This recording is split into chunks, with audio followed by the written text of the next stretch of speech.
Because there are so many good mice available, it's extremely difficult to choose a number one. So I want to use this video to explain my reasoning and also show some bonus comparisons. So I'll look at the G900, G305, which is the same as the G Pro Wired, and then the G703, Nixius Revel, and FK2. First though, the Ultralight Phantom. I switched between both these mice, and while the G Pro Wireless felt better for me, because it is a better size for my hand, the Ultralight Phantom is still very good. I could still play really well with it. Obviously not as well as with the FK2, but that's my main mouse for a reason. All things considered, the new cable along with it being so light really does help aim. So if they're both that good for actually playing first person shooters, why is the G Pro Wireless number one? The top 40 is more of a general list. It's not only made for first person shooters. If it was, both of these mice could be number one. It just depends what you want. If you want a bare minimum mouse with the top sensor, great shape, and amazing cable, the Ultralight Phantom and future Ultralights will be your choice. The new stock should arrive every few months, so make sure you subscribe to the channel. I'll put out a video as soon as they're available,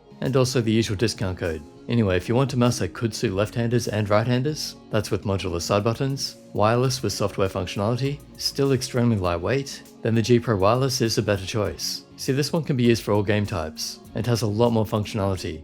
Some would argue it has a better scroll wheel too. I love both of them, so it's only the versatility and new technology of the Logitech mouse that puts it above. Now the G Pro with the G900 or G903. It's a fair bit lower and smaller, and in my opinion the better shape. A lot lighter too, of course. The G900 has more features, and I would rather use that for work and browsing, but for gaming I'd definitely choose the G Pro Wireless.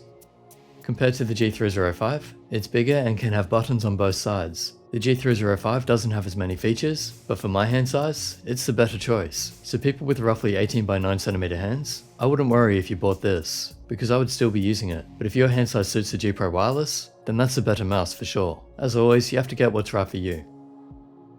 Some people asked why I didn't compare it to the Nixius Revel and FK2. Instead, I compared it to the FK1. It's a different shape to the Revel, much more similar to the FK series, although it is a similar size. And while it's roughly the same length as the FK2, I didn't want to give people the wrong impression. It's much closer to the FK1 in how it feels. It's just not as long. Also, I would say a lot more people are familiar with the FK series than the Revel.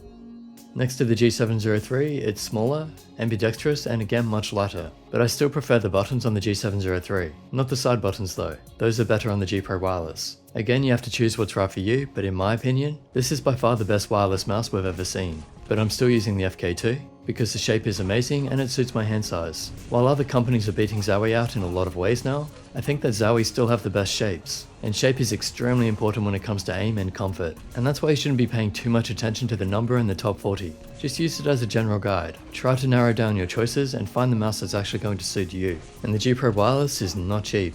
Also, this is coming to M-Wave in Australia, and it's going to be $250 apparently. That's actually really high for a mouse, so I'm not sure I can really recommend paying it. But if you want the absolute best and it does suit your hand size and you're happy to pay for the luxury, then okay. But given the exchange rate, I'm pretty sure we're being taxed, or something else is going on with that price. $210 seems a bit more fair, but it is an expensive mouse, so you have to expect that.